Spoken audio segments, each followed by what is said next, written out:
here. All sessions are recorded and uploaded to our YouTube channel. If you want to get the recording of this session, I suggest that you sign up to our Substack because that is the only place you're going to get it. We send out a Substack email recapping the Sunday Writers Workshop with the video and other resources that you could use afterwards. So I'm going to leave the link in the chat. Make sure you subscribe so that you could get the information. And yeah, take it away, JP. Well, thank you, Angie, and thank y'all for showing up. Yeah, so to begin with, I just wanted to open it up for y'all and just for us to check in. For those of us who read the rest of Baldwin's essay, spent some time with it, I just want to hear like some reactions, some thoughts. And I want to remind you that the way I framed our reading was, or what I wanted for us to consider was that Baldwin was taking the personal experience and connecting it to major events, specifically these two quote unquote race riots. So he connected the relationship with his father with race relations in the US, to put it in those terms. I'd love to hear for those of y'all who actually who read it, who got to read a little bit more of it, what did you get out of it? And what did you find in terms of style and vulnerability? Feel free to jump in.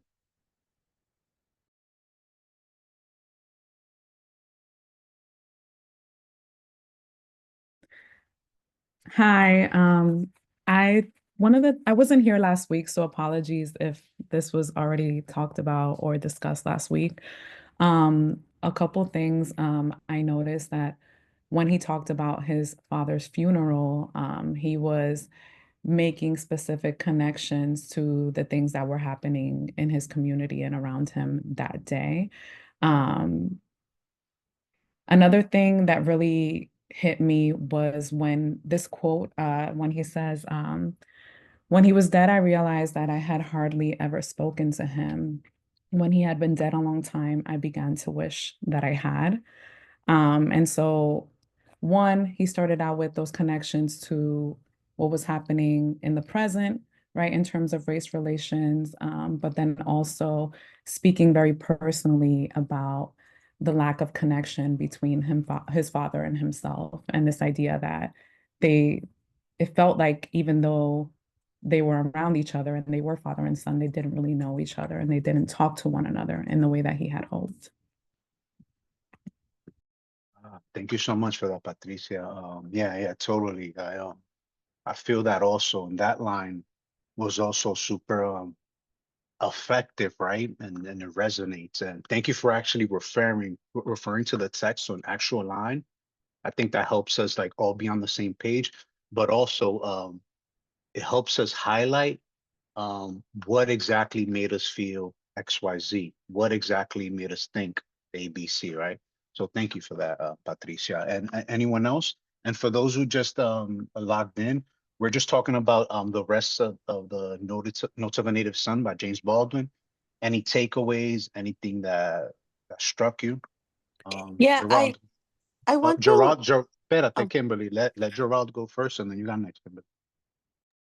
Sorry, I'll just speak really quickly. I think to your point about the connecting real events to his personal life, I think what's interesting, particularly in thinking about it in the context of this being part of Notes on a Native Son and the idea of making a commentary about the state of race relations in the US, particularly at that time, to personalize it, I think is part of this like criticism, right, that he's making of Richard Wright's A Native Son. And what is, I think, really interesting is that it's not, how do I say this? There are real events taking place that do relate to things that actually happened to him. But I think what struck me a lot was that as metaphorical as that was in the context of what was happening, so much of what was real was also, so much of what was actually happening was the mundane nature of racism, particularly as you get into his experiences in New Jersey, which I kind of had a little bit of a chuckle at the beginning because he starts talking um, about Jim Crow in the South and then talks about New Jersey, which I never really think of New Jersey as being in the South, right?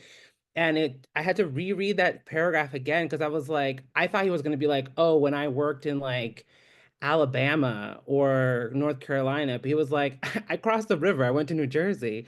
And he talks about his experience at, those restaurants with his white friend in Trenton. I was like, Trenton's like the middle of Jersey, right? Like we're not even talking about like South Jersey, right? So it was the context of it, but so I thought that was interesting, right? The mundanity of evil as represented in racism was, I think, really was probably one of the more powerful parts that helped punctuate, I think, the Harlem Race Riot component of it, right? Like it wasn't just, oh, here's an event that happened historically around the same time as something that happened to me personally, but here's a personal experience that directly relates to why the race riots happened and why I now understand, without ever being able to the other speaker's point, I wasn't able to have a relationship with my father because my father was essentially poisoned by this very evil, this pernicious evil of racism.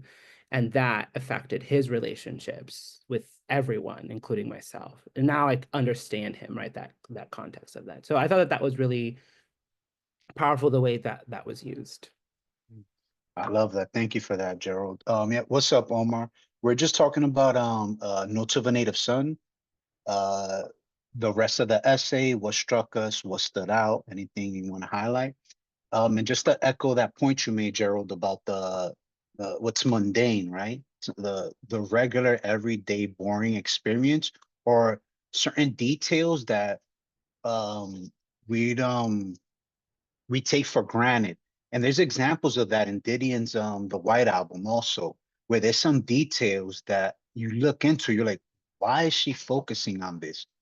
But I think it's to your point, Gerald, when you take these big of quote unquote issues or events and you anchor it in the personal, not only personal experience, but personal mundane observations or things we might take for granted, I think it does something to us and it pulls us in a different way, right? Thank you for that, Gerald. Kimberly? Yeah, I think you just answered the question that I wanted to ask. Because it was more like in terms of like writing skills. How like I'm curious if you have um any practice, just as Baldwin's writing, that just like very small details he pulls the reader the into the essay, the book, or any reading. Um, and I have noticed that, as you say, it's just those small little details that it seems to be that it's normal, like I woke up and I got a cup of coffee or whatever.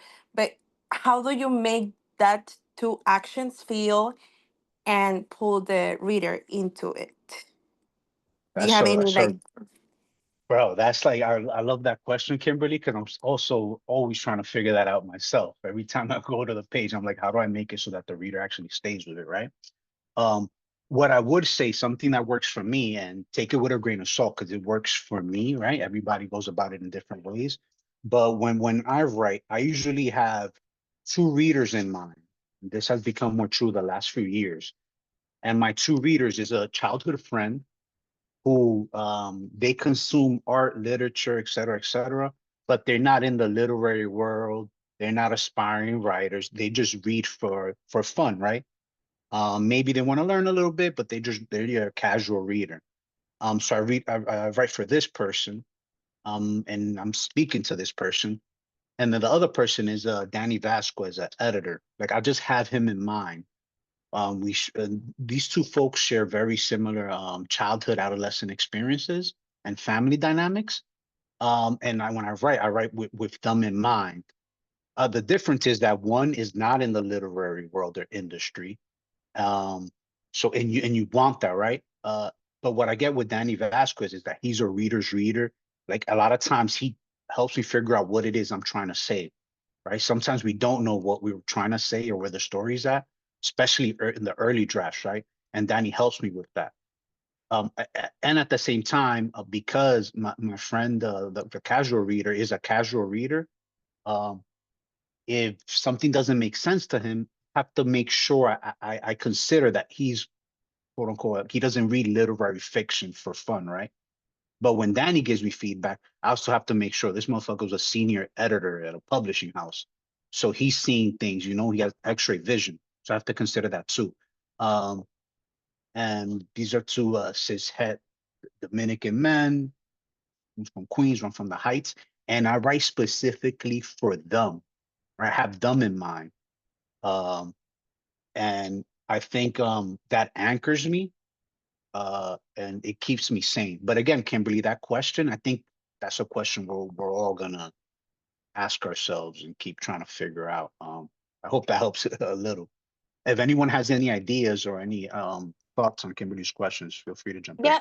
No, thank you so much. It really helps. I know it's very personal, but hearing strategies or practices from somebody else, like it always helps to just combine, and also like because I want to practice like different ways of doing it. So thank you.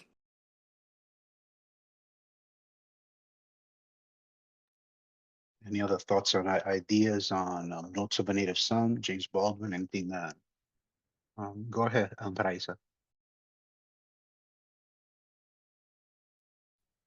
Good morning, everybody. I was just thinking that as I was reading, this is about his father, but it's really about him. And how to do that effectively is the magic here, I think.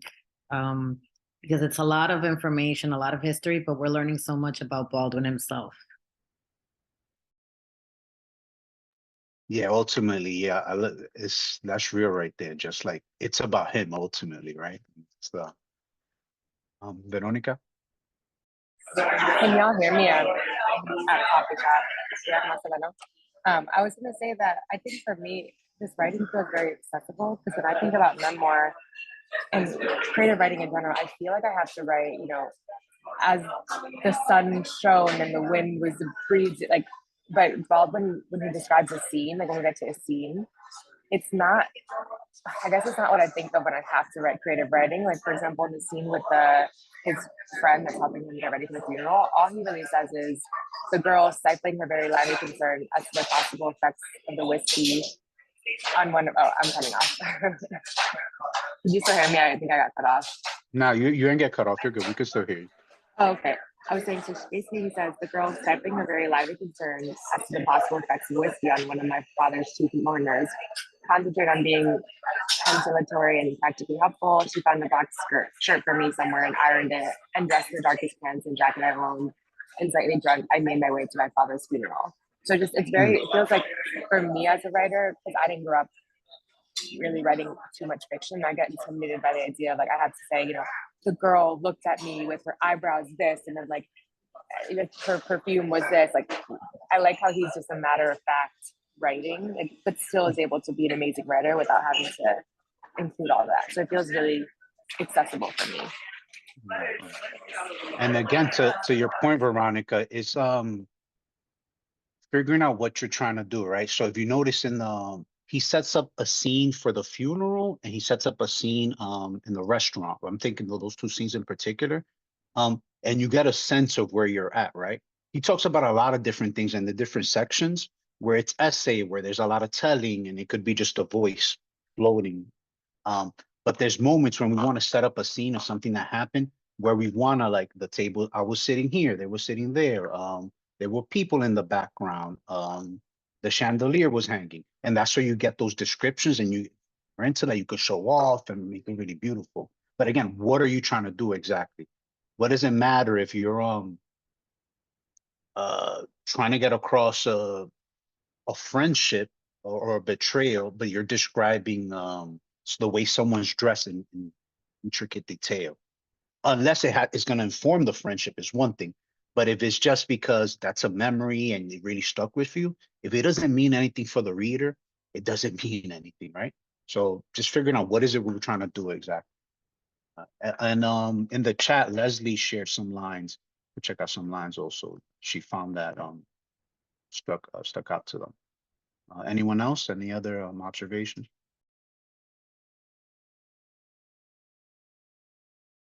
I just wanted to add to the response to Veronica. I think it also, like you said, it has a lot to do with like why is he writing this? What is his purpose here? And what does he want the reader to gain? But I think it's also because of the type of writing, this being like a personal narrative / essay. Because in his other writing, like in his novels, for example, in Giovanni's Room, he's very descriptive, like in terms of setting up those scenes, even in chapter 1, right? And he's using a lot of those sensory details and a lot of figurative language, right? And really setting up that scene. So I think it's like you said, also depending on the style of writing, the type of writing, and the purpose in that moment. And you can go back and forth, right? He's able to write a little differently for his personal essay versus what he's doing in a novel.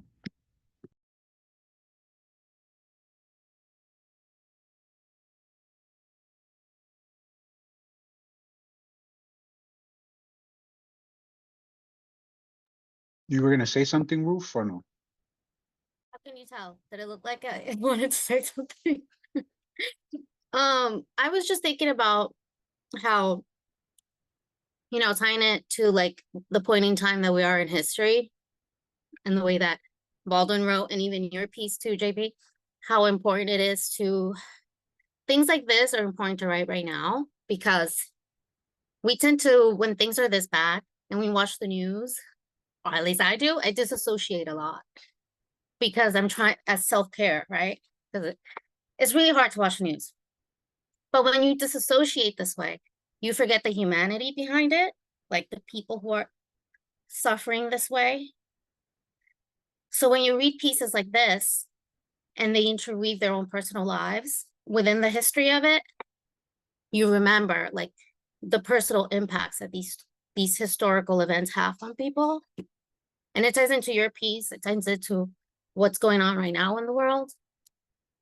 And that is a reminder of like, let's remember the human people that are going through these historical events and how it affects their personal lives. So anyway, my point is that these writing like this is really important because this is what brings us like understanding each other. There's a lot of people that are very cruel right now that don't have any humanity left in them for some reason. And I feel like if you read like this, it reminds you that people are human within all this crazy stuff that's going on. You know what I mean? Anyway. No, your point is taken, and I'd add also that it's selfish too. Like it allows us to process things, Speaking for myself, a lot of times I think I'm making sense of the world or writing about the world, but what I'm really doing is like projecting, one, and two, making sense of my own experience and childhood programming, et cetera, et cetera. So I like to say that there's no such thing as there's not like a revolutionary idea. It's not a new idea, but there's no such thing as objectivity. Everything's subjective. Everything's taken through a personal lens. But what I'm concerned about now is that because of the media in general, and our consumption of images and media, we really don't have. Yet subjective because it's coming us through our lens, but our lens is being filtered through everything that we consume. What am I saying? I'm saying that if I ask, not if I ask, but if I have a conversation to someone about some geopolitical event, when they start talking, I already know where they land in the geopolitical event, because it's usually binary and it's usually connected to or just ripped off from major political parties' platforms. So there's no like nuance. It's well, actually, I'm lying. Maybe when you talk a little bit deeper, you might get some nuance, But in general, people's like regurgitating what they're taking in bits and pieces, right? Um, and there are a number of reasons for that, and I haven't thought this through clearly, but in my head, it's almost like there's so much, we're so inundated with information. It helps when you have news media creating simple narratives that there's only two ways of seeing it, right? Like these simple big narratives. Oh, it's because this person's evil, it's because this person's greedy, and this person's good, and this people, and it's so like very much exactly very talking points to Lila's point. So yeah, I hear you, Roof, and I'm rambling here because I'm trying to make sense of it myself. And anyone else? So we got like 2 or 3 more minutes. I just want to add to the quickly to what you and Ruth were saying. This is why I'm thinking. I read your essay as well on screens, and I'm thinking about how the personal is so important right now because we are bombarded with so much that our attention spans and our bandwidths are limited, and we're also like having that awareness of what we're taking in kind of disappears a little bit, and you get a little numb. But in reading like the personal take, like I'm thinking of your piece, JP, we rarely get that perspective of that kid in that situation with these parents. So that I appreciate so much because even though we hear stories like this, you don't get the full perspective, a different perspective. So these are very important for that reason, I think. Yeah, and then can I also just say real quick, I feel like if more people read like this, that maybe they'd be kinder to each other. Because I'm concerned that people are not being very kind, and I feel like it comes from ignorance. And that if they could read other people's stories and understand them a little bit better and on a deeper level, that they could be a little more understanding and kinder. Anyway, like that's how we connect.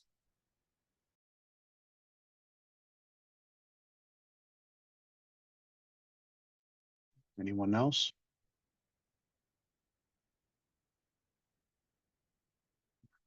All right. So so what I'm gonna do for the next 15, 20, maybe 30 minutes, I'm gonna jump into the White Album by Joan Didion, and I'm gonna speak on it, get into it, making the presumption that you've read it.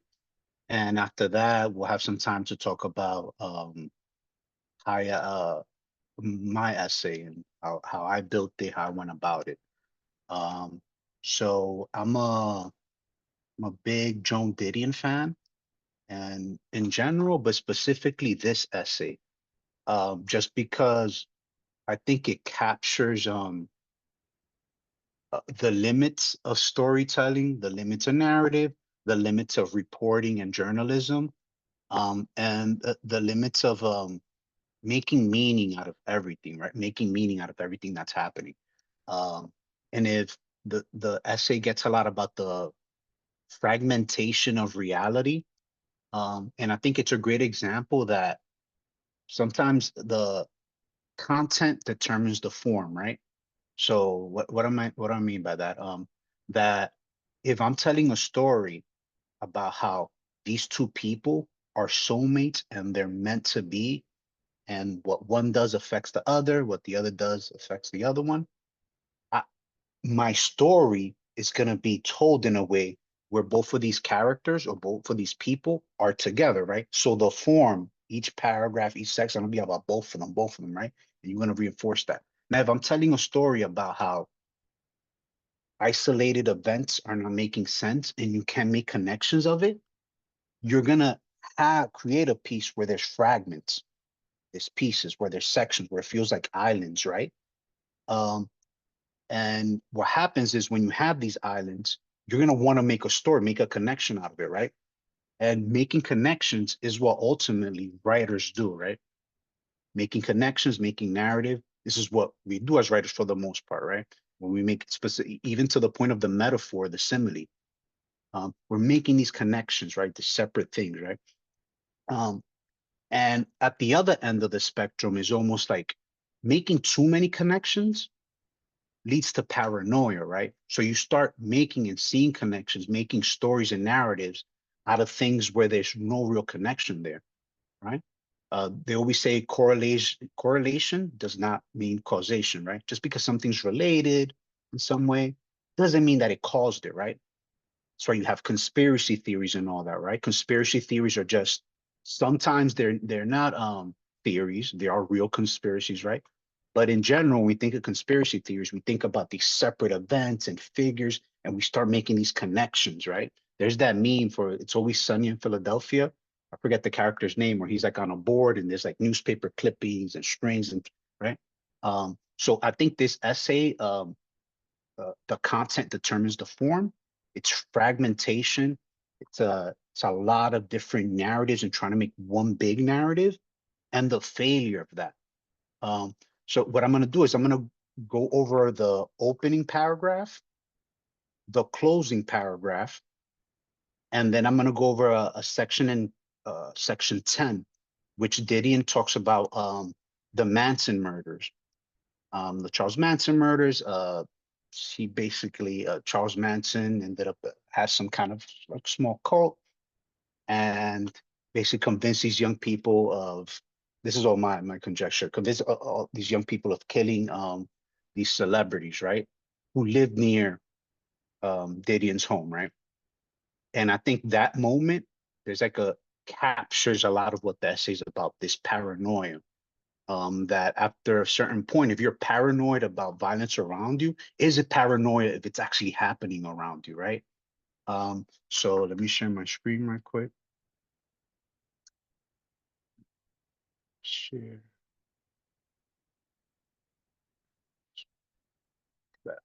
Y'all can see the screen, right? Yeah. So let's figure this out. All right, so we have White Album, Bomb. So can someone read the first paragraph, this opening paragraph? Can y'all see it? Is it legible? Is it clear?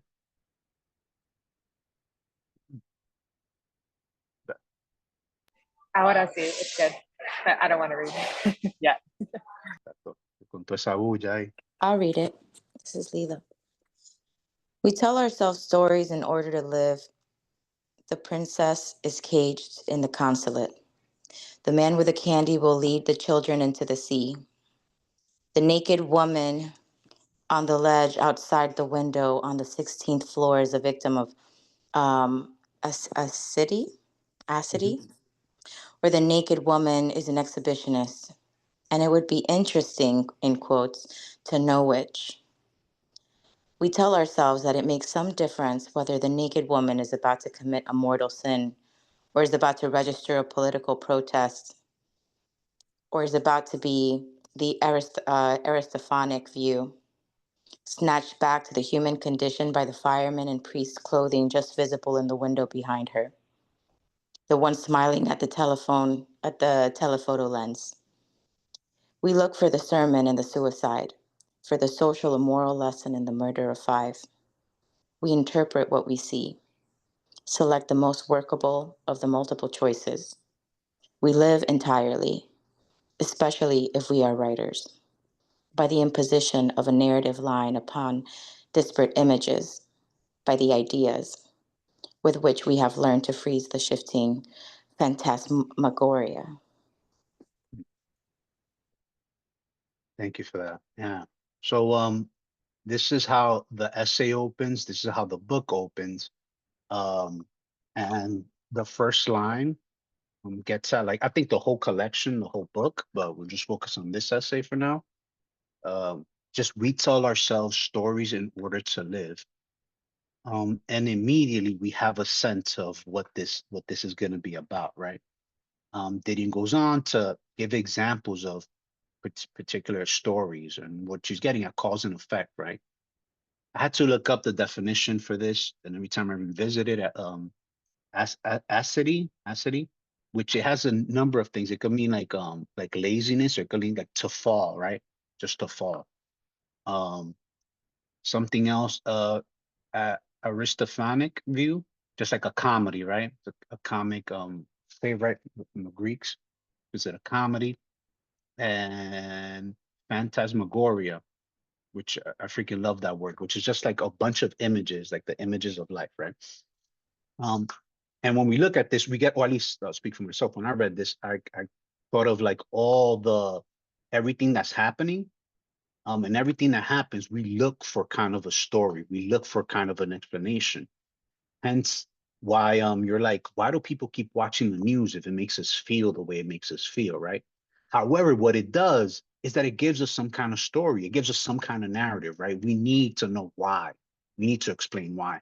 And if we don't know the why, if we don't know how the pyramids were built or aliens did it, right? We're gonna create some kind of cause, right? And Didion is getting at this. We tell ourselves stories in order to live, right?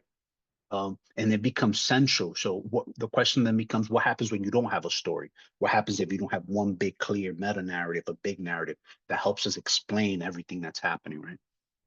And now I want to jump to the closing paragraph.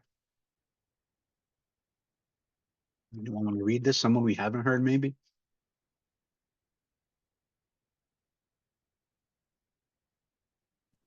I can read it. Sure, thank you. I have known since then very little about the movements of the people who seem to be emblematic of those years. I know, of course, that Eldridge Cleaver went to Algeria and came home an entrepreneur.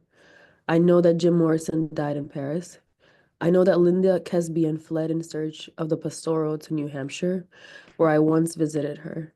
She also visited me in New York, and we took our children on the Staten Island Ferry to see the Statue of Liberty. I also know that in 1975, Paul Ferguson, while serving a life sentence for the murder of Ramon Navarro, won first prize in a pen fiction contest and announced plans to continue my writing. Writing had helped him, he said, to reflect on the experience and see what it means. Quite often, I reflect on the big house in Hollywood, on Midnight Confessions, and on Ramon Navarro, and on the fact that Roman Polanski and I are godparents to the same child. But writing has not yet helped me to see what it means. So thank you for that, Jennifer. So now we have the closing. We have we see how the essays frame, right? The bookends, right? And this is super significant. If you're going to be writing an essay about, generally speaking, where you're jumping around from different events which don't necessarily have any connection, it's good to have some kind of framing for the reader's sake, right? Some of us don't want to do that. Some of us want to steer from that. And in my own essay, I thought about framing it in some way, and I didn't want to frame it in that way. I wanted to start somewhere. I wanted to end somewhere else. And we could talk about that later. Whether it's successful or not, I don't know. But this is definitely successful, especially when you get through the essay. Because what's happening here is that the denouement, she's like tying loose ends, right? And she's doing it in an effective way where it feels like we're getting a resolution as a reader, but she's definitely not gotten any particular resolution here. Again, as writers, we tell stories, we need a narrative, we want to make sense of things. But even when we do that, we write and we try to order experiences chronologically or via associations, that doesn't necessarily mean we're gonna figure out what it means, right? And I want to go into section 10, right? So we've looked at the opening paragraph, the closing paragraph, and I want to focus on section 10 because what happens here is that the Manson murders happen and we see what happens and then what people start thinking about, what people make sense of it, right? And throughout before this section, you get the sense that yo, some shit is gonna pop off. Yo, shit is crazy. All these crazy things, like something's gonna pop off, and then something pops off, right? And it's so beyond people's imaginations, like darkest imaginations, that it shifts. Something shifts, right? And she puts it on I think she says something. The paranoia was fulfilled. Like it wasn't like it became true, right? Could someone read this section? It's 2 pages. I'll be sure to change it. Get to it. I can read it, JP. This is Judy. Thank you. Valid, Judy. Thank you. We put Lay Lady Lay on the record player, and Suzanne. We went down to Melrose Avenue to see the flying burritos. There was a jasmine vine grown over the veranda of the big house on Franklin Avenue. And in the evenings, the smell of jasmine came in through all the open doors and windows. I made bouillabaisse for people who did not eat meat. I imagined that my own life was simple and sweet, and sometimes it was, but there were odd things going around town. There were rumors, there were stories. Everything was unmentionable, but nothing was unimaginable. This mystical flirtation with the idea of sin, this sense that it was possible to go too far and that many people were doing it, was very much with us in Los Angeles in 1968 and 1969. A demented and seductive vortical tension was building in the community. The jitters were setting in. I recall a time when the dogs barked every night and the moon was always full. On August 9th, 1969, I was sitting in the shallow end of my sister-in-law's swimming pool in Beverly Hills when she received a telephone call from a friend who had just heard about the murders at Sharon Tate Polanski's house on Cielo Drive. The phone rang many times during the next hour. These early reports were garbled and contradictory. One caller would say hoods, the next would say chains. There were 20 dead, no, 12, 10, 18. Black masses were imagined, and bad trips blamed. I remember all of the day's misinformation very clearly, and I also remember this, and wish I did not. I remember that no one was surprised. Wow. So yeah, it is wild. What gets to me about this the piece in general, but this section, that last line, I remember that no one was surprised, and it gets into the subjectivity. It's kind of like everyone was shocked that this happened. You have these famous people being slaughtered, like killed in super violent way. I don't know how familiar you are with it, but I should look it up because it's really fascinating. I'm obsessed with quotes. I think quotes are really interesting, just because I think they're a microcosm of a lot of who we are. And what's really bugged about it is that it was so shocking, and yet she ends it with, I remember that no one was surprised, which gets again at this subjectivity, right? This idea, for some reason, I thought about Gerald's comment earlier about these mundane descriptions. I don't know if this fits into that, but this image of I recall a time when the dogs barked every night and the moon was always full. I highly doubt that the dogs were barking every single night. I highly doubt that the moon was always full. However, I know exactly what she means, right? And this is the kind of thing where it's sort of like it pulls you in. There's something about the overall structure about Didion where there's this coldness and she's keeping you at arm's distance, but she does other things to pull you in, right? And we'll get into different sections, but yeah, I find this to be like super personal, super. It gets at where the vibe was, how everybody was feeling, and at the same time, there's it feels objective, right? It feels objective. Isn't the most articulate sentence, but go ahead, Judy. Yeah, I want to thank you for saying that last part, that it feels objective, because there is a sense of quote unquote objectivity to this, right? So it's both subjective, like her as observer, not only describing others' subjectivity, but also reading the times in a sense, right? Like no one, what was it? This is a beautiful, beautiful paragraph, this section. Where was it? It was maybe in the first part, something about it. Okay. Everything was unmentionable, but nothing was unimaginable. Right. This is happening in the 60s. There is a whole lot popping off in the 60s, right? She mentioned Eldridge Cleaver in one part and going to Algeria. Like there's so much going on that sense of objectivity speaks to that.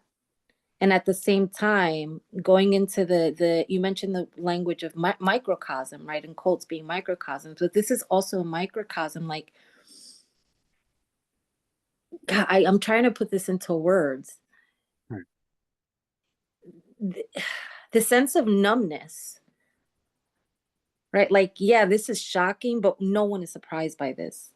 Right. I think it also speaks to our time now, right? Like, all of this shit seems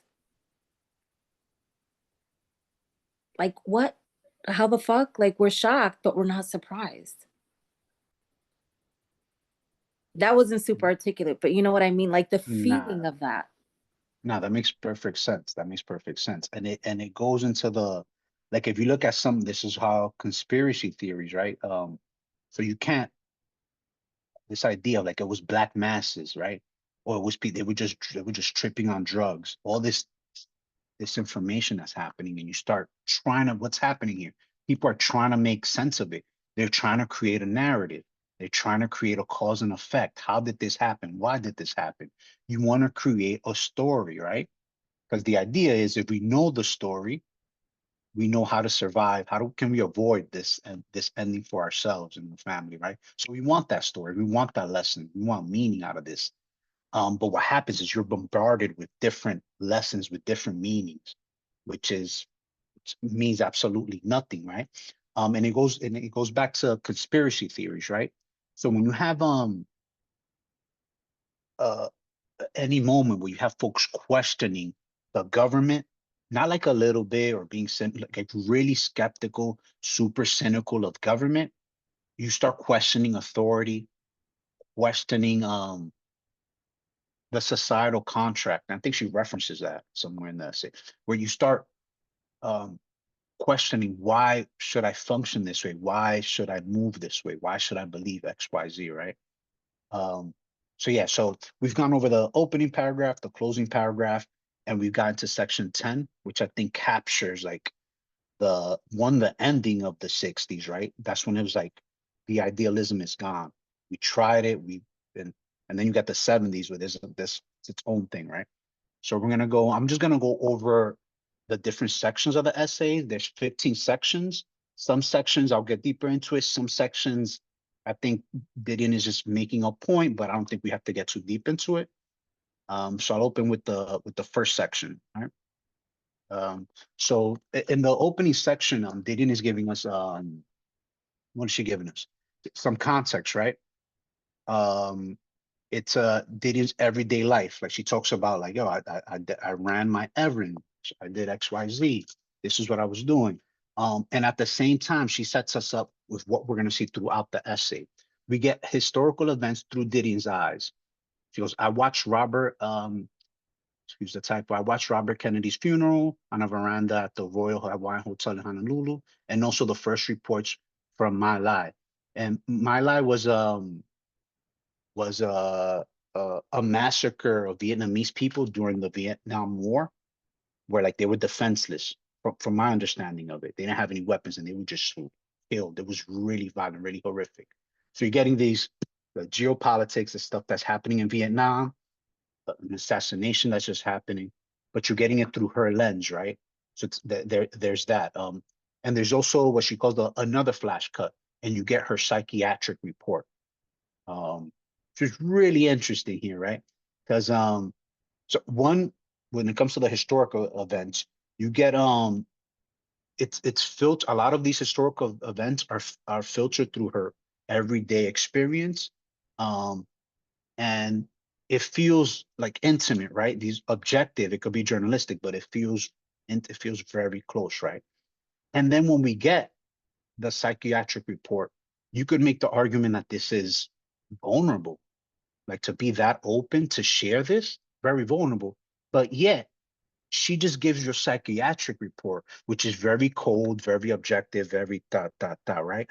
So we get this sense where it's kind of like she's letting us in, and at the same time, it's a psychiatric report, which feels very objective, very not as intimate as I say it, or trustworthy. I'm comparing it to Baldwin now. There's something about Baldwin's voice where for myself, is I felt I trusted him more, and I felt like he was being sincere. There was a sincerity to his style, right? To his vulnerability, rather. Um, but what's ill about Baldwin, I don't if y'all got to the ending, if you notice, there's a synthesis, right? So he says that the thesis is the world is really fucked up. The antithesis is like, oh, but we have to keep hope and do something with it. And then the synthesis is kind of like the world is fucked up, but we have to keep hope or whatever, which he beautifully writes it. That last paragraph is beautiful. You have to hold opposing ideas, da, da, da. And there's something artificial about it, in my opinion, right? for all of this to come together, and it feels like a rainbow. It feels almost not necessarily like a happy ending, but there's a hope there, which feels a little like let's say artificial, a little contrived. That I don't know what the right word is. And yet here in Didion's essay, we just read her ending, which is kind of like, yo, none of this shit makes sense, and I'm not gonna pretend it makes sense. Which again, she's colder, but it feels real. Like I don't know. I just like the idea of comparing, contrasting these two pieces. I'll jump into section 2.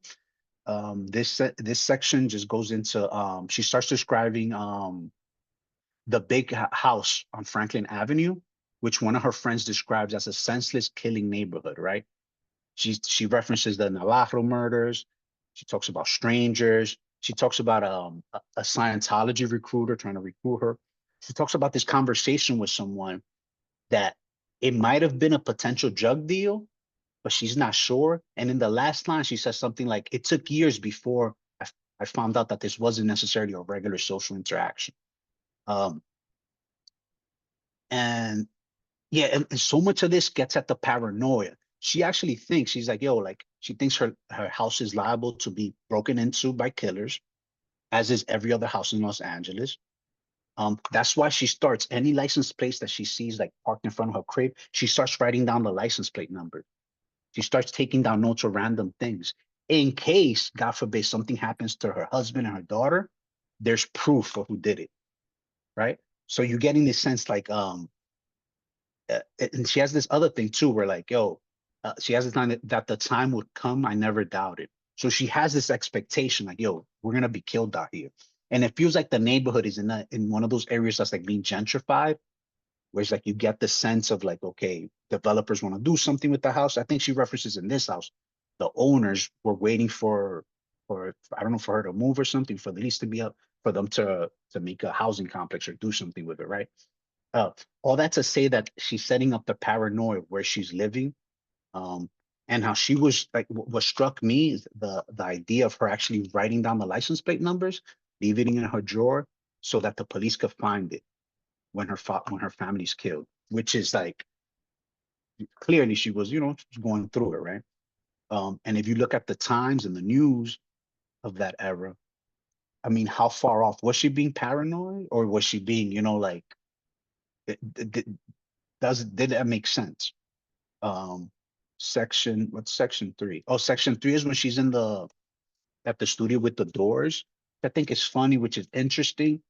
To be honest with y'all, like I have a lot of notes on this section, but I really don't understand the function of the section. Besides the fact that she sets up how she's in the next section, she gets at how like being around musicians, there's no sense of time or order. I think she establishes that, which captures the era, the decade. But I haven't made sense of this section. Other than that, it reinforces the point that there's no like uh, a clear order. Like you wake up in the morning, you have breakfast, you go to work. With musician is like you eat at whatever time or whatever. And she gets more into it in the following section. She says that music people's time was never of the essence. The experience with musicians and their people, disorder, lack of a typical schedule. That's section 4. Then we jump to section 5. Oh, this is interesting. This is when she visits Huey P. Newton in jail. And he's charged with shooting a police officer. Um, and she's getting at a number of things here. And what my reading of it was like how performative, right? How it was, how this movement that's going on with the Black Panthers, all these radical movements, there's a level of performativity to it, right? In retrospect, we could look at it, oh, they were great in many ways, but when you're trying to figure out slogans, you're trying to figure out how to answer questions. Um, so she's getting at that. And at the same time, she's not concerned. She explicitly tells you, I'm not concerned whether Newton shot the police officer, if he's guilty or innocent, just of his impact and what it was doing to the area, how everybody wanted to speak to him, right? Section 5, look at section. And the fact that of how performative it is, there's an element of that in section 6 where she talks about Eldridge Cleaver's book release party. So his book is being released that day. He's there with his PO, his parole officer, and I think his literary agent, and there were other like famous people there. So you have all this going on, the Black Power movement and all that. And at the same time, there's a superficiality, or there's this commerce element to it, which in many ways, at least for me, like it cheapens it in some way, especially when you romanticize that era. When you think about these leaders and you think about, oh, they were eating off of us too, and we were like, there was information, which is that's the way things are. Maybe I'm just naive, but I found that interesting as well. Let's go to section 7. Section 7. Right. So this goes back to the there's a number of things in section 7. What I got most of this is she explicitly says, she gives a list of her costume, right? If no, I'm jumping around fast, but if y'all could go to the section 7, you see she has a list of what she wears, this what she needs to have. The one thing she doesn't have is a watch. And what she has to do is she has to sometimes call the hotel to call the front desk at the hotel to figure out what time it is. And when she feels that she's like maybe bothering them too much, she calls her husband, but she's not her wife at this time. She calls her husband to figure out what time it is, right? And what does time do for us, right? It's the time provides like some kind of order, cause and effects, creates a sequence. So you get some kind of story or narrative, which most times or sometimes leads to some kind of meaning. So in many ways, it describes like her inability to understand historical events. So it gets to how disoriented she is, and at the same time just captures the error, right? Where you don't know when something's beginning, you don't know when something's ending, right? And trying to make sense of that without a watch, without something to anchor that experience. Section 8. Oh, again, and then she has a line that goes, nothing on my mind in the script as I remembered it. So again, she had this idea of who she was. And if you notice in the first section, she mentions that she was named many things. She was named Godmother. She was named California Woman of the Year. So it was clear, her role was clear. If this is if life is a script or is a story where we play our roles, we're characters. I'm this type of person. I do X, Y, Z. This is my identity. You know how to move, you know what's expected of you in the world, right? She talks about not knowing like what the script was. She mentions it more than once. She loses the thread, she loses the narrative. She doesn't know what to make, what to make of what's happening around her, or make sense of things. Section 9. And could someone read this? I want us to get into section 9. That's one of my favorites.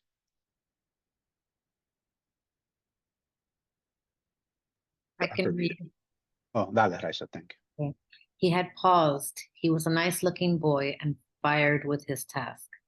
I considered the tender melancholy of life in San Mateo, which is one of the richest counties per capita in the United States of America, and I considered whether or not the Wichita lineman and the petals on the wet black bough represented the aimlessness of the bourgeoisie. And I considered the illusion of aim to be gained by holding a press conference. The only problem with press conferences being that the press asks questions. I'm here to tell you that at College of San Mateo, we're living like revolutionaries. Boy said that. I really appreciate that. And there's another part where she talks about how for all their faults, she says that the Black radicals can be taken seriously. There's something serious about that. But she starts to question, and she's skeptical of progressive movements headed by white people. She quotes, here at San Francisco State, only the Black militants could be construed as serious. Meanwhile, the white radicals could see themselves on an investment of virtually nothing as urban guerrillas, unquote. So she's making the point that or suggesting that the Black radicals actually care about the issues, right? That they tended to see the integration of the lunch tables, of the bus, but she says that white activists are able to pick up, choose their outrage, They're able to try on causes and identities with little investment. So, okay, we're fighting against XYZ today. As a white liberal progressive, I could step in, I can do that. When it no longer serves me or when I don't have to deal with that, I can step back. So it's almost like it's still capitalism. It's still serving the master, but it's just wrapping something out. Yeah, I'm a radical Marxist or whatever. Typical things that we see in universities and colleges today, where sort of like people could play this role, could take part in the revolutionary spirits of the 60s, but they could also step away from it, right? A lot of these Black radicals, the consequences of their actions in the 60s, you see it in the 70s, many of them addiction, death, jail. But a lot of these white progressive liberals, the consequences weren't necessarily the same. They were able to step back and do their own thing or lead to politics or do whatever, right? I just find that to be a reading of the era in a real way, right? Real honest way. I'll jump to section 11 because we went over 10 already. So then we have so she meets with Linda Casabian. So Linda was and her lawyer Gary Fleischman, and Linda was one of the folks who was part of the Manson cult, right? And she ended up getting she was charged with the murder with the Tate LaBianca murders, but she later agreed to testify for the prosecution, so she didn't do any time or any significant amount of time, right? And I'll just read this section right quick. In fact, we never talked about the case and referred to its central events only as Cielo Drive and La Bianca. We talked instead about Linda's childhood pastimes and disappointments, her high school romances, and her concern for her children. This particular juxtaposition of the spoken and the unspeakable was eerie and unsettling, and made my notebook a litany of little ironies so obvious as to be of interest only to dedicated absurdists. An example, Linda dreamed of opening a combination restaurant, boutique, and pet shop. So again, you get this woman who's associated with this horrific murder, and these are the conversations you're having with her, right? And you want to make sense of it again. You want to create a narrative. You want some kind of order. And yet, when you try, you're interviewing someone who was involved or related or associated with this event, you can't because there's an absurdity to it, right? You can't make sense of it. You struggle with it. Let's go to the next section. Oh yeah, this is what I just read, section 11. We went to section 12. Okay. Oh yeah, and this is another section 12. She tries to create narrative, giving order, making connections. But if you look at, you could turn to page section 12. If you look at it, it's just a random of different connections that have no actual connection whatsoever, or they have a connection, it's related, but there's no actual sense to it. It doesn't make sense in any real way. You're left there thinking like, yeah, you see the paranoia almost, right? So you have all these different connections, but there's no real meaning to it, right? And what we get here, right, we're at 1206. And what we get there is that ultimately, you could write your way, or Didion attempts to write herself into meaning, into understanding, and she doesn't get what she wants out of it. She doesn't get a clear understanding. Any thoughts or questions?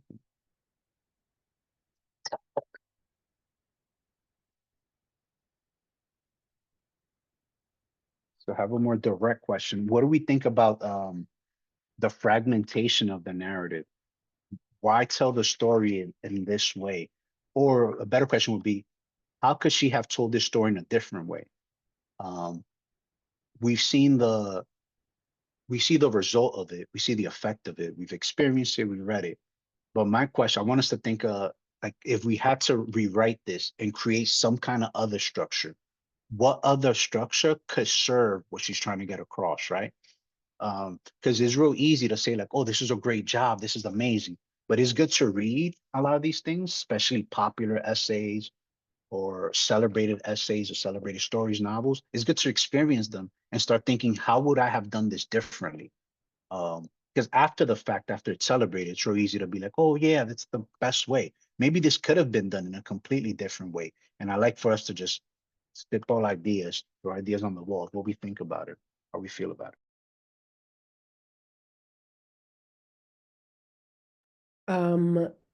So in full transparency, I read I think up to like part 5 or 6 and then the end. That's But fair. I was finding myself feeling really impatient with the level of fragmentation. Like I thought her style originally felt very sort of meandering in some ways, and it was interesting because I felt myself feeling that like desire for like a linear narrative. And I'm like, I want an explanation to these things. Like I want these dots to be connected for me sooner rather than later. And that wasn't really happening for me. So I thought that was interesting because in some ways it also exemplifies the way that I think, right? Like it's very sort of all over the place, trying to draw connections from different things. So it felt almost like uh well, what is the term? Stream of consciousness in some ways. Um, and yet there's still like a linear timeline in this structure as well. So I thought it was interesting that those two things are sort of like in conflict, but also work in unison with each other. Thank you, Jennifer. Anyone else? Oh, go ahead, Ice. I agree with some of what Jennifer said. I found myself feeling impatient. I've heard about this essay for a while now, and I'm like, okay, I'm gonna try to read it. This is like my second time trying to read it. I felt like I was in her head, part of it, which can be scary when you're in somebody's head. I kept thinking about the mental health stuff and about the paranoia. And then I was thinking how I enjoyed some of it because of the historical perspectives that were in there, even though they're very subjective. There's also something very honest about it. Just like how she talked to, like it was like a little timeline in a way, even though it feels very broken up. But it wasn't easy. It wasn't easy to read, and I'm somebody who talks in circles. So I was trying to keep up with her. So that's my honest take. That's fair. That's fair. Thank It could have resolved something, like at least one thing at the end. There were so many different takes, right? She like we've said, she was meandering, and there was no like reward at the end because she just said it doesn't make sense. So it would have been nice to be rewarded with something to make sense. One thing that she would have figured out at some point, even if it wasn't everything, you know what I mean? I like some sort of resolution. That would be the only thing that I would say. That's real. That's real. That's real. And consider too, any how do I phrase this? So the definition or the end of something is like the final point, the end. Well, go ahead, Gerald, before I bow. Oh no, please finish. No, I could finish with what I'm saying before moving on to the next thing. Go ahead. I think to your I think what is to your question about ways in which we can rethink about how she writes things. the How do I say this? It from what I've read and a part of our discussion and the things that the excerpts we've read here, right? Just to keep it within the universe of where we're at here in this space. I think part of it is that it's interesting that she is whether I don't know if she's conscious of it or not, but it feels almost like she's using the unreliable narrator in nonfiction, and in that she it feels as if she's going from I think part of the stream of consciousness or the disjointed nature that we think we all feel, that kind of part is, it seems like she's trying to make up her mind about what's happening in the world and how it relates to what's happening with her in real time, but doesn't seem to arrive at a conclusion or judgment about it, right? It's almost as if she's saying, oh, this is interesting. Oh, isn't it funny that? But there's no declarative statement that seems to say where she's taking a position about something, right? She's kind of forcing the reader to make their own judgment about it. And I think that's just a different take in that, right? Like in contrast to Baldwin, right? Baldwin tells us what he thinks is the right answer, whether or not it is the right answer, right? And I think in many ways, he's saying this, based off of my experience, this is good, this is bad, this is what happens, right? And it almost feels as if she's trying to paint a sense of the world that she was living in without necessarily making a declarative statement or judgment about that world. And I think that might be our frustration with this piece, because I think us here in this room, virtual room, us here in this room, right, I think we want it to be clarified to us. And particularly because to further contrast, right, Joan Didion is a white woman of privilege. We see that very clearly in the way that she name drops things, where the location where she's at. And we are looking at in relationship to Baldwin and his experience as a Black man. We know historically, though he doesn't mention it in the piece we read, a gay Black man, right? And so I think maybe some of that frustration is the sense of, why is she not sort of to your earlier point about white radical liberalism, right, versus Black radical liberalism, right? Like, where's the consequence for her in her position? She makes no set position. Everything feels a bit vague.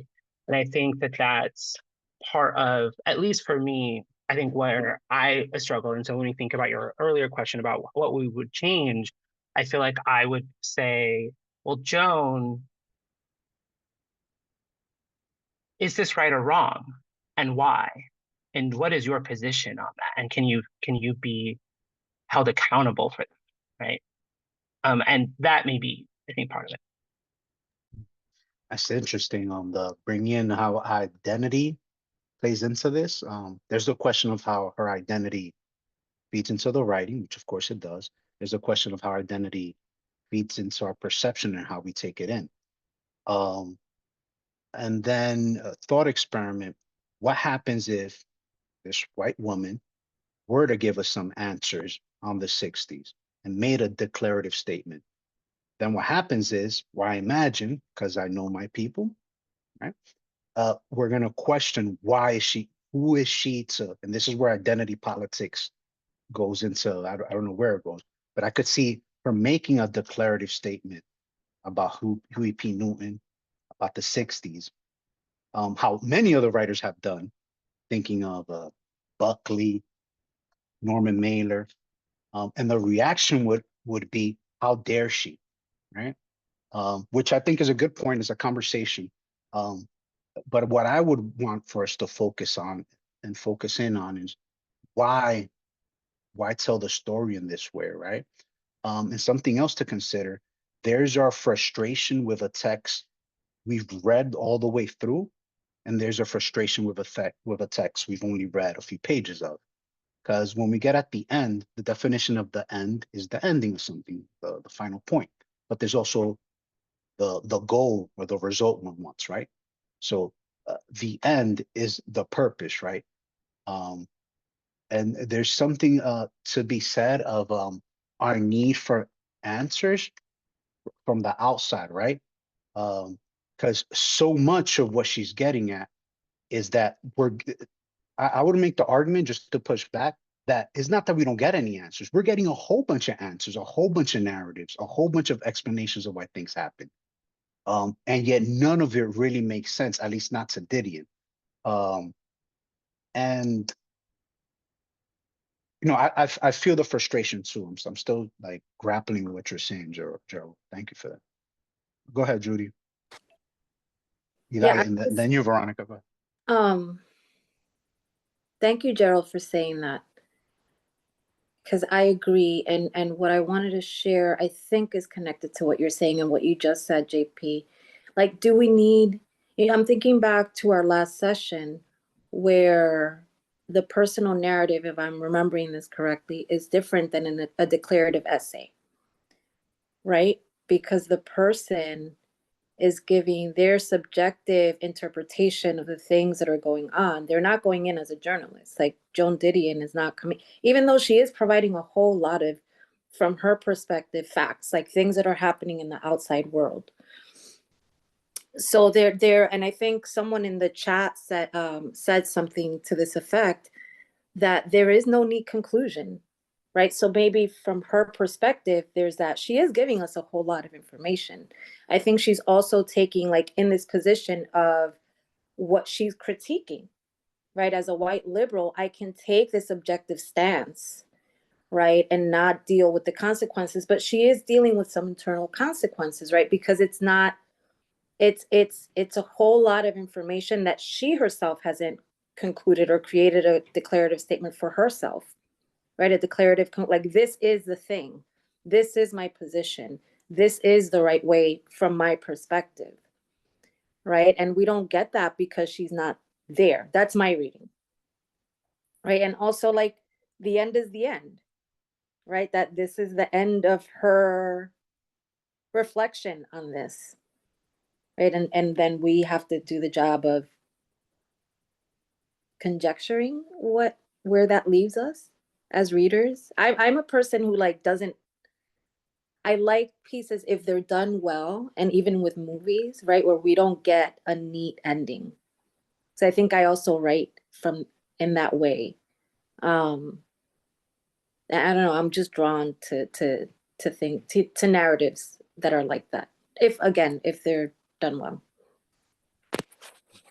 Just to add that too, there's a lot of like papers and historians who discount a lot of her claims too, that are just like, yo, this didn't happen in this way. It wasn't like it, you know, because, and that's why it's a subjective piece, right? Yeah. So, Veronica. Yeah, vale la pena hablar, or is it too loud? A little bit. Okay, I'll be quick. What I was thinking about was, I like that she still shares it with the reader, even if she can't make sense of it, because so many times as writers, we wait until we have an interesting or profound reflection before sharing things, and I think there's a lot of ego in that. And often, because the profound conclusion or reasoning doesn't come, we don't share at all.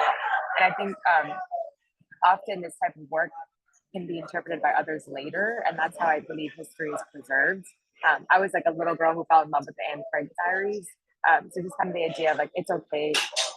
Like, sometimes there's going to be events in our life that come, and even if you just shared it as is with no, like, reflection, for example, with Linda, like, Linda dreamed of opening blah blah. If it was me, I would have felt like the pressure to end that sentence with, maybe she did that because, you know, she knew she was going to go to jail and she still wanted to dream of her restaurant.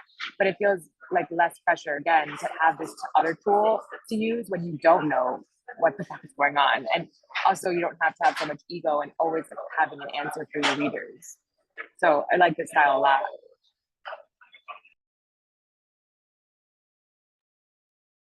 Yeah, we have like 9 minutes left before we move on to my essay. I'm sorry, can I just really quickly, something came up in one of the sections that we read, and that's why she doesn't hold a press conference, right? Because there's no, you know, she mentioned the thing about the pressure of being in a press conference, because you have to provide, like, more in-depth, probably, explanations. And it's like, no, I'm just reporting, this is part of my archive. Like, I'm thinking of that as well. This is also part of the archive.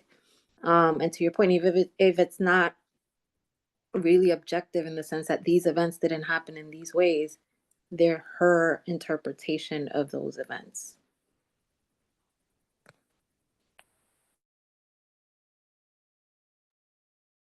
Yeah, valid. Yeah, I appreciate that. I appreciate all those ideas and thoughts. It's real, like, yeah, I felt that. I mean, y'all got me stuck thinking on like a lot of different things and thinking about other essays. So we could speak on my essay, and obviously, if you read it, you know how these two essays influenced my essay, and how Baldwin's writing in general influenced my essay. Um, and yeah, any questions, any thoughts? I don't know where we would start, but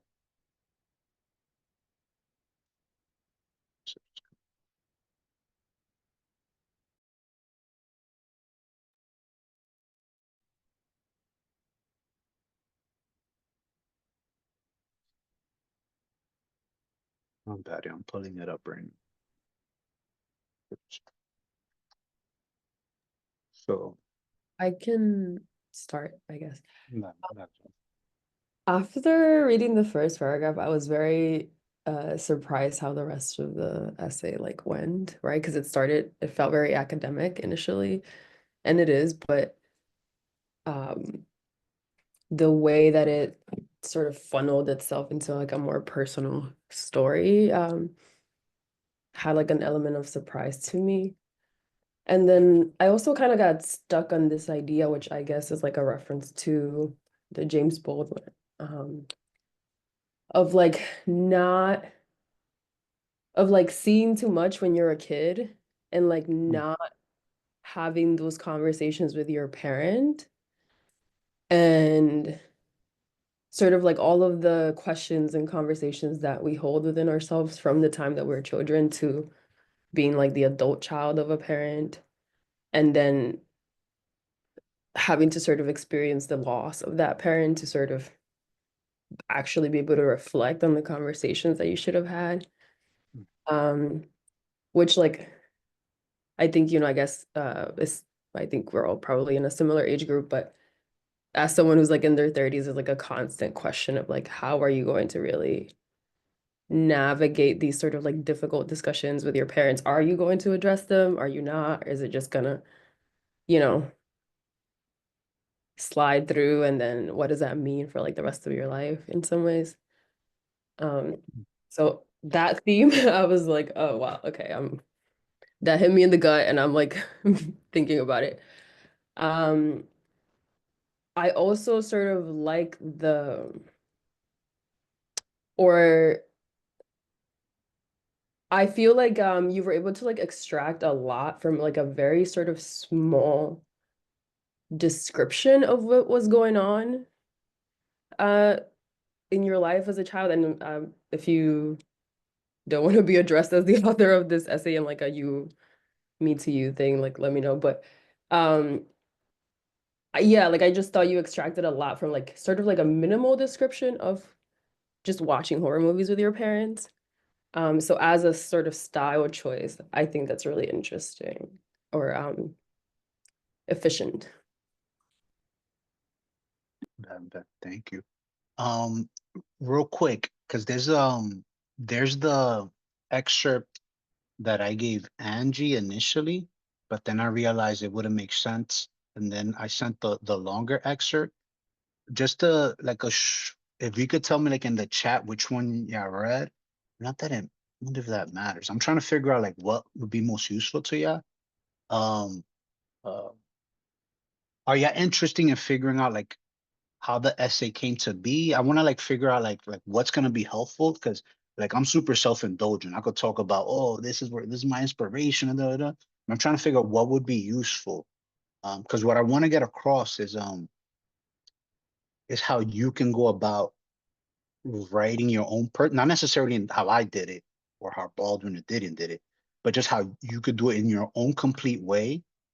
Not only to process shit, but also maybe to tell someone else a story and maybe even publish it and make money off of it, right? I want it to be like practical, so it's not just like woo woo. Um, are you? Go ahead, Gerald. You can help me I out. think to your point, I think what would be helpful, because we could definitely sort of examine the parts of the piece and what spoke to us, what didn't, what worked well, what didn't. I think to your point, what at least for me might be helpful is, for example, the last time we talked about taking something that is personal to you and something Oh, that right. happened in the world. And so maybe if we were to examine, like, if you were to talk a little bit about like how you take those two things and then marry them together, right? Because you're taking an actual movie, and the idea of watching horror movies may be too young without conversation and supervision. And then you're taking this other idea of, I guess my interpretation, of absentee parents, even if they're physically present, and that effect and all that jazz. So I think if you could talk a little bit about that, like how do we get that personal, find the objective external, and then marry them together so that in theory we could replicate something like this. That's super helpful. Thank you for that, Gerald. And I'll get into that in a second, Gerald, but I'll just speak a little bit of how it came to be, right? The essay itself, because it's a long ass essay. And I gave Angie an excerpt of it. There was an email with like a longer version of it. But to begin with, y'all know Roberto Carlos Garcia. Does a lot of Dominican writers, event writers, et cetera, et cetera. So he was a guest editor for Mosaic magazine. Their next issue is going to be focused on Baldwin. So he hit up a few people. He's like, "Do you have any pieces on James Baldwin?" And I said, "Oh, I have something there. I'm working on or whatnot." So he commissioned me for it. He's like, "Okay, give me something on Baldwin." So what I did was I just started reading a bunch of Baldwin. Started reading a lot of Baldwin. I started rereading stuff. And in reading it, it led me to read June Jordan, and it led me to read Didion, Joan Didion, specifically the White Album, because the White Album makes a lot of sense to me, right? So I got into it. At the same time, I read this book, Dope Sick by Beth Macy. She has a book called Dope Sick and Raising Lazarus, which talks about the opioid epidemic, and the other one, Raising Lazarus, talks about overdose prevention centers and what to do with people who are struggling, et cetera, et cetera. So and I was navigating a lot of that, right? When this came up, around the time this came up, my stepfather passes away. And it's strange because to Didion's line, like, or to her sentiment, like, it's shocking, right, it throws you off, and it was expected at the same time, right? It's this weird thing is this weird, like, so things can be true. You're like, of course this happened, and you're suddenly surprised by it. So a lot of it was like, yeah, I got commissioned to write the piece, but I was also making sense of things, trying to make sense of like my relationship with my stepfather. What does it mean? The opioid epidemic, how we talk about it, how we don't talk about it. And so then I started working on it in that way, right? The section that I imagine most of y'all read, where I talk about The Exorcist, and it ends with like my stepfather and mother watching the movie. That section came to be just because a lot of the whole essay, it just talks about screens and our relationship with screens, and how I'm trying to make sense and make order of things, and I just can't figure it out, right? What was happening while writing the essay, trying to make sense of it, was I was consuming a lot of information and a lot of news, right? And I couldn't like pick one event or like anchor myself in quote unquote one narrative, because I would watch particular news channels trying to figure out like, okay, what's happening in the world, right? And that wasn't helping. So then I was like, you know what, let me read. I could, maybe if I read and look, and that wasn't helping in any way. Like things just weren't making any sense. And I think for writers, like, we're looking for connections, right? But sometimes we find connections where there's no connection whatsoever.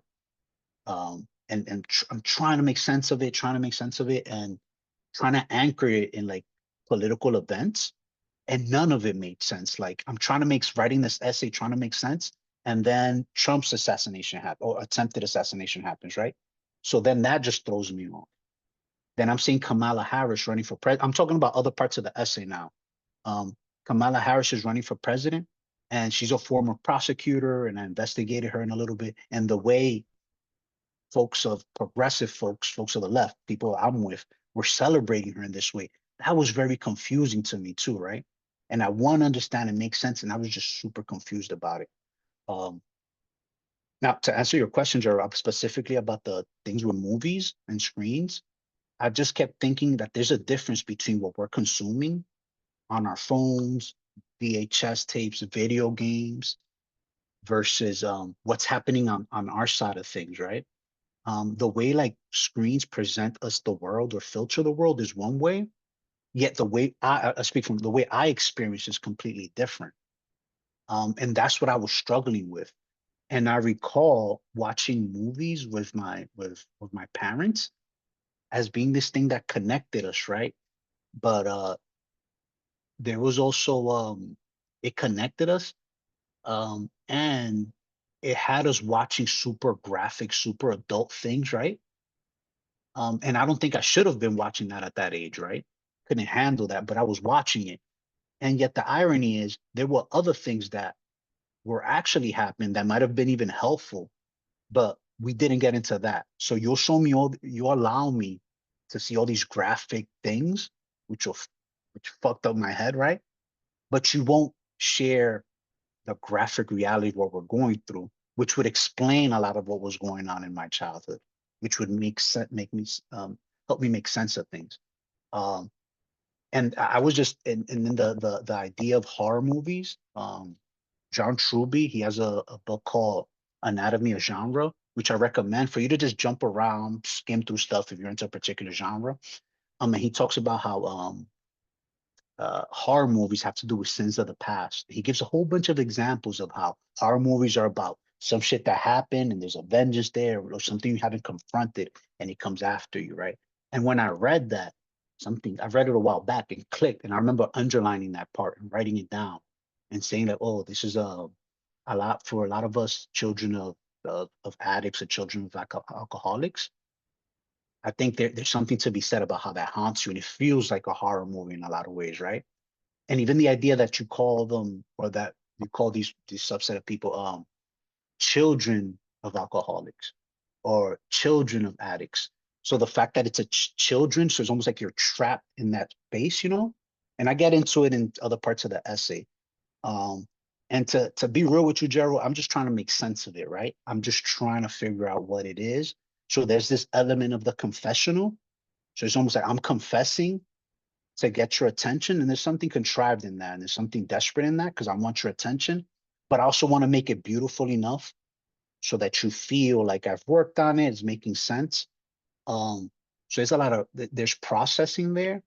And then the writing is almost like there's a distance there, right? I've rewritten this essay so many times, or that section specifically so many times. I'm also cold. I'm almost cold to it.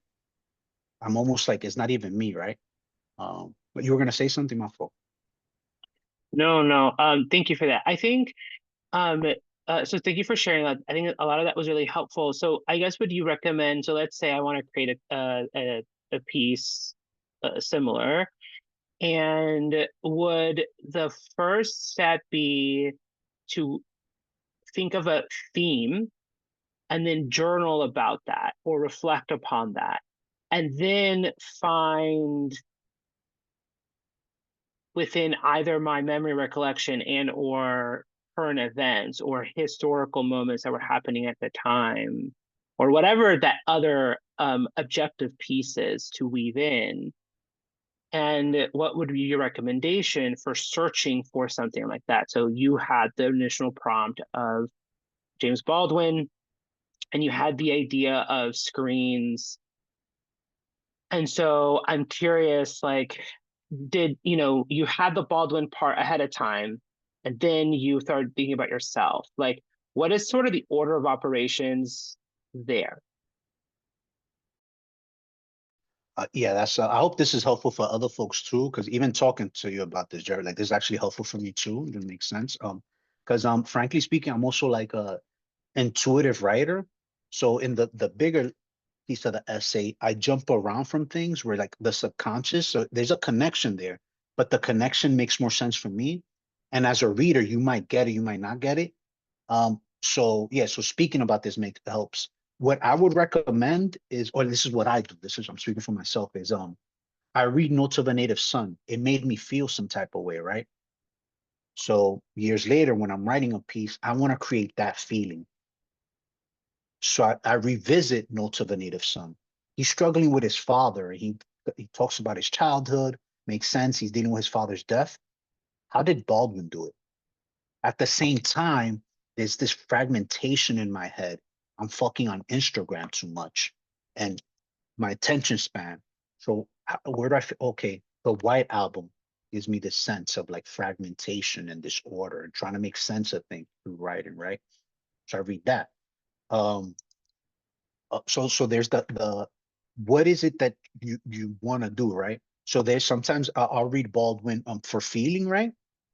Or am I reading for structure or for the structure? There's like the content, he's writing about his father. So let me read it. Oh, he structured it in this way where he opens with the death and then he closes with the overall realization. I might look for structure. So my whole thing is steal. There's other people who've done it before you, and you can see how they navigated those things. And what's gonna happen, you might read my piece and might be like, yo, I could do something like this. And it might start you structuring it in some way where you're talking about a movie, but it's gonna be completely different. Completely different. So that's my process, kind of like figure out what is it that I want to do and trying to figure out who else has done it. My novel, which I'm working on, it's essentially told through the perspective of different characters, right? So what I did was I read Sherwood Anderson's Winesburg, Ohio, Tommy Orange's There. Um, I see lightning buildings falling from the sky. All these fragmented Roberto Bolaños, The Savage Detectives, all these narratives that have structures. So my thing is like there's somebody else who's done it better than me. So I'm gonna figure out what they're doing. Then I emulate it or I take from it. Because sometimes there's shit that Baldwin does that I'm just like questioning. I was like, yo, this shit is too smooth. It's too pristine. It's too clean. It's too perfect. Um, it's almost like sometimes I'll get back in the day when I would get like shape ups, I would be self-conscious because it almost looks like a line. And I would hate it. And this is me, but it's supposed to show you I'll be bugging. I would like for it to I'll just wait a day or two for me to feel better because it feels, Baldwin is like a crisp shape up sometimes. And if it doesn't feel as real, right? I want something to be a little bit more messy, a little more disorienting because that's how I see the world. Veronica? I have a question for you. Were you trying to be mysterious on purpose? Because you mentioned in your other piece, like a lot of people had questions about you and your mother that you almost like didn't want to answer. But then even in this piece, you're left wondering so many questions about you, like JP the author. Do you do that on purpose where it's almost like, let me leave a little bit of me out of this? Like you mentioned yourself enough. Um, but yeah, like I understand why your readers tend to like leave your pieces being like, wait, I want to know, like, how did he feel when his mom told him to text his sister about his great grandmother's death? Like that's a lot of responsibility. There's just like a lot of moments throughout. So I was curious about that. If that was a choice or that was just like accidental. What I want is I want to have my cake and eat it too, right? Um, I think there's an element of like a lot of it is just I don't know if the word is decorum or just manners. There's certain things you don't say. Um, and even what I've shared, I feel is too much because this is other people. This is not only my story. This is my sister's story too. So there's the element where, yeah, she's supportive, she's open, but I wonder how much of it is, who knows if there's an element of resentment too, because I'm taking this is her biological father, you know. Um, so there's an element of like the confessional and sharing, but I don't want it to be just that, right? Um, what I've went through, my experience, is like tens of thousands, hundreds of thousands of people who've done it, right? So I'm trying to figure out a way how to like package it in a way that's accessible, that's entertaining, that's engaging, that you'll get through it. And at the same time, there's just some things that I don't want to share that I think it's mine, right? And it's, I know I'm maybe it's hypocritical, but some of this stuff, I'm sharing sacred stuff. This is sacred, but I'm still monetizing it and sharing it, right? So in order to mitigate this reality, there's certain things I hold close to my chest. And it might come out like in the collection, like so for example, this is the second edition for this, right? So this is the second edition that's about to drop, right? The first edition was just like on the tip of your mother's tongue, which is in the second person, which only has 3 pieces. This piece has a short or longer full-fledged short story that came out in Kweli, which talks about a little boy dealing with a stepfather in jail when his mother experiencing an overdose. And then it ends with this essay, with like a more revised version of this essay, the extended long one, right? Um, so I'm revealing like my process, right? So you figure you got a poem, prose poem. You got a nonfiction creative essay where I'm trying to navigate, or the speaker, quote unquote, is trying to navigate his mother's mental health. Then I go to a short story, fiction. Then I end with this piece on screens, the longer version, which gets into a whole bunch of stuff. And I reference writing on the tip of your mother's tongue and all this other stuff. Um, so it's this back and forth where there's people who are really open, but I personally feel a lot of guilt and shame, which I'm trying to make sense of, right? To the point where for those who read like the long piece, there's a line where I say, for a long time I felt shame about my mother. I was ashamed of my mother. I was ashamed of my stepfather, right? And my friend Danny Vasquez, one of his feedback was like, oh, don't write this. He rewrote it. And he just thought like that. He's like, oh, don't even put that out there, right? Or don't put that out there, but but I don't think it was the sentence itself or how it was, just the feeling of it. Like this is my friend. He doesn't want me to feel that way, right? So which is really interesting, right? So I'm navigating that, and I had to think like, do I keep these lines? Do I share that? But I think that's even more revealing, I think, and um pornographic almost, right? And this weird like pornographic, the fact that I'm saying that I've been ashamed of my mother and ashamed of my stepfather. I find that more pornographic than sharing some particular detail of some other kinds of details. I don't know if I'm being clear there, but all that to say that I'm navigating it in real time, and I'm not pretending to know why I'm doing what I'm doing. JP, that reminds me of the line in your essay that says, like, this terrified guilt is the subtext of The Exorcist.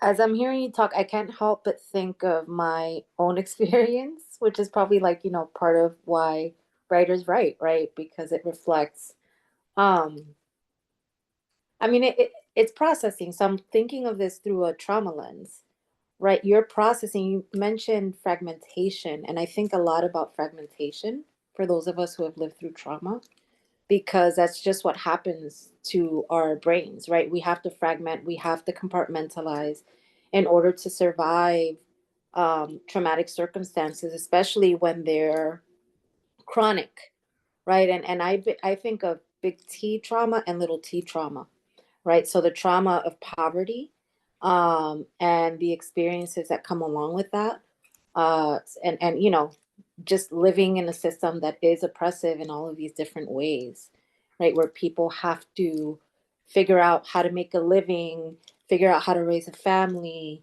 while holding it all down together, you know, partying on the weekends. And then that partying, for some people it works, they can moderate, and for other people it can't, right? Because they're dealing. So anyway, as a young child, like, that's what I get from your piece, right? Is that as an adult writing from the perspective of a young child, trying to make sense of everything that's going on around him, right? Trying to make sense of the horror reality on the other side of the screen, and dealing with that, what the person just said, right? The guilt, the subtext that he killed his mother, right? The shame of not.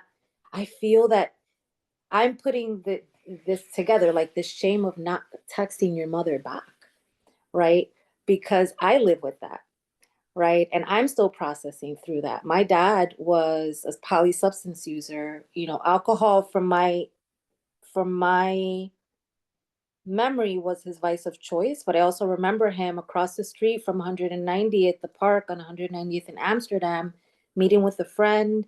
I must have been like, I don't even know,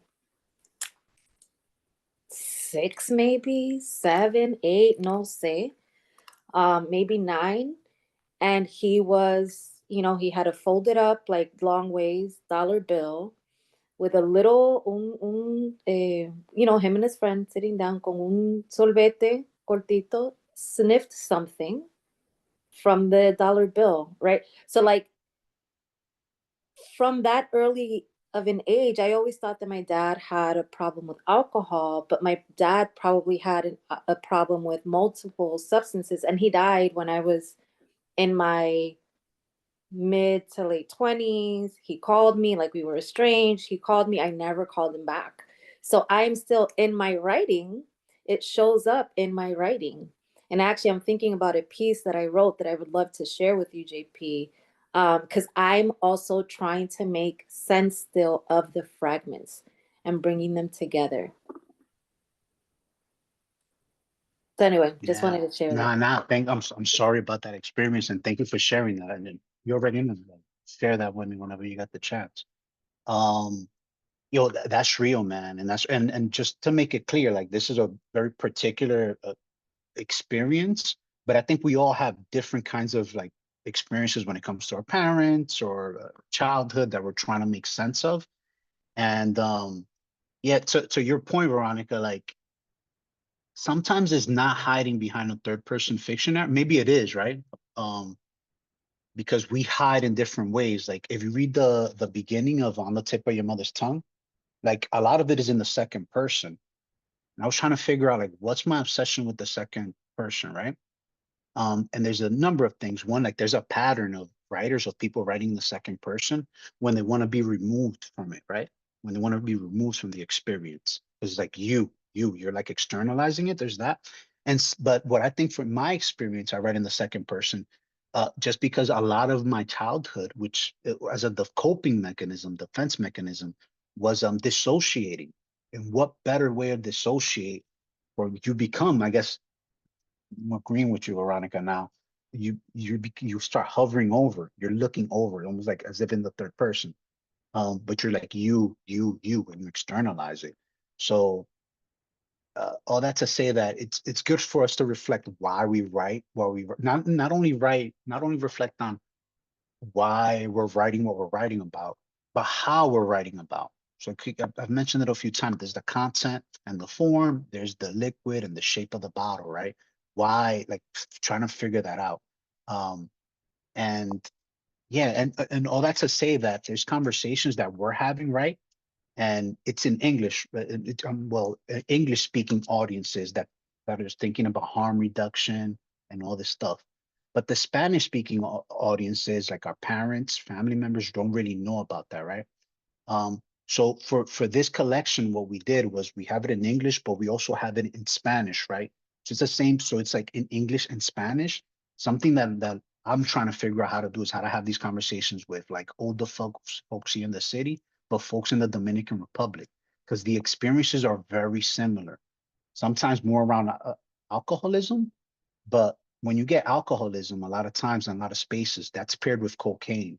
And we could, and these things are happening around us, but because most folks are functioning in many ways, we don't really address it because it's not getting in the way of the everyday life, or so it seems, right? So, yeah, that's just to give you a little bit of why I'm doing what I'm doing and why in English, why in this next edition is in English and in Spanish, because I think these conversations, like, we're just not having it, right? And sometimes it's with our partners. Sometimes we have partners that might be addicted to alcoholism, or not even addicted, might be doing just a little bit too much to the point where it's affecting relationship. And we just don't talk about it for whatever reason, for shame, or yeah. You wanted to say something, Rosita? Wait, to be clear, I meant I was hiding, not you. Just want to make sure you know that. Oh no, I understand. Yeah, exactly. Yeah, Okay, cool. I'm saying I was hiding though in the second person though. That's what I'm trying to get at, or dissociating. Yeah. So yes, 12:52. Is anyone? We're good. Uh, Yeah, just I have a go. question, and that No, is what do you do about the anonymity, keeping the anonymity of those around you in your personal essays, or you don't, maybe. I just don't mention particular names. I just don't say certain names. And at least for me, like me, I'm not famous by any means. You know, no one really is that, you know. I'm more Mm. concerned of like those closest to me, how it's gonna affect them. Like I mentioned my sister Right, by her nickname. right, right, I don't mention, I don't think I mentioned my mother's name. There's so much power in names, like there's something there. right, right. So But so you mentioned that it's your sister and your mother. So even though you don't correct, use the names, right. Um I don't there's this thing, I don't know if this is a privilege or what it is, but out of the folks that are closest to me, with the some exceptions, they don't really read. Right? You know what I'm saying? And there's folks too who are really close to me and they're like, yo, yeah, I'm gonna read it, I'm gonna read it. But they're my friends, they're family for different Mm, reasons. Like they're my friends, not because I'm a writer. They just we grew up together, whatever. So they're supportive or whatever, but they're not, I mean, they're not really interested in what I'm writing, you know? So there's safety there. I don't know, maybe in the future that might change, you know, because people pay attention to people who are getting attention. right. Pero all that to say, like I haven't really considered that in any way. But maybe I should start thinking about that. The more attention some pieces of minds are getting, but I haven't really reflected on that in that real way. Right, because I have so many sisters and brothers. If I were to write about them, I have to name them so that people keep them apart, know who they are. There's So there's a genre. I'm pronouncing it wrong, but it's in the French. It's called roman clé or something like that, which is essentially you write some real shit and you just change the names of people and streets. okay, There's a whole bunch of I think a movable was it a movable feast? But there's a lot of examples of like in history. I'm pronouncing it wrong, but is that you just change the names of things, Roman Claire, did you say? something like that. Roman Clay. Yeah. The term doesn't really matter. The point is that you just change names. You just like you go on edit. You put find.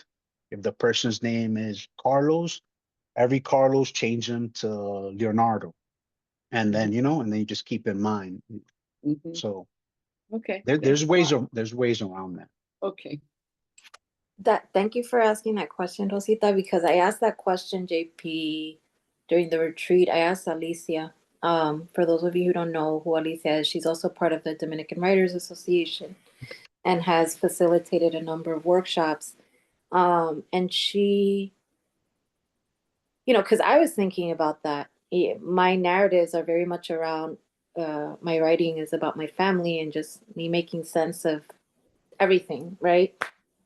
And I was like, well, I'm thinking from a quote unquote ethics perspective. Like, is it ethical for me to share people's names? And do I have to have conversations with people? And essentially, her answer was, fuck it.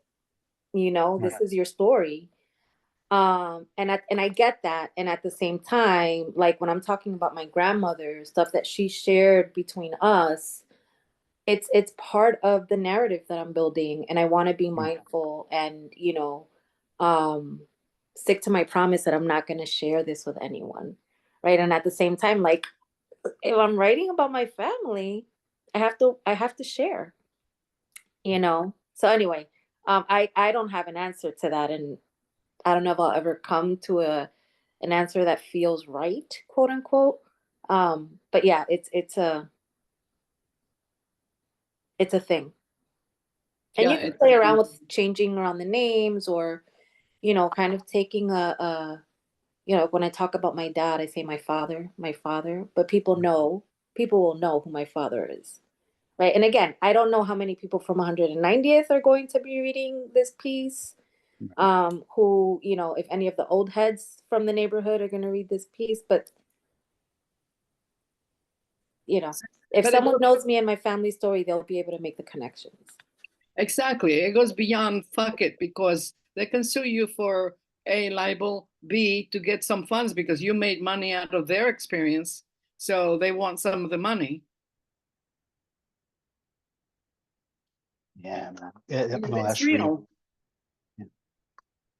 Yeah, folks are heading out. Let me just close out by saying thank y'all for Thank you. joining. A lot of y'all were here for both sessions. It's really awesome. I hope y'all like revisit these essays, even if they're not your favorites.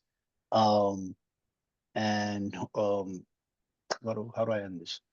Just write your own thing, figure out what you're trying to do, see if someone else has done it, steal from it. And we're having an event for those of you who are in New York City or in the tri-state area, if you're nearby.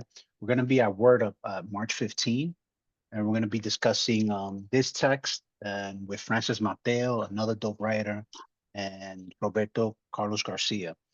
Francis Mateo is one of the translators for the pieces here, and I think it's going to be a dope discussion. It's going to be similar to this, just talking about things we don't really talk about and trying to unearth those silences.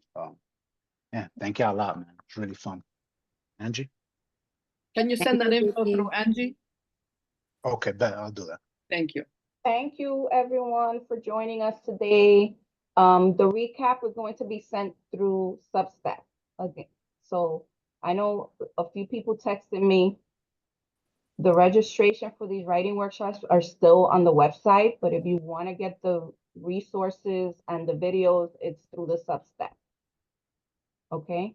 I think JP will be sending something and I will forward that to everyone who registered, but next week I'm teaching the Sunday Salon, and March 9th, Alicia is coming and teaching a memoir writing workshop as she prepares to teach a series of memoir writing next month, not with us, but on her own. So she'll be inviting you guys in case you're interested. Okay. Thank you. See you Sure, next have a good one, Sunday. y'all. November. Bye. Bye.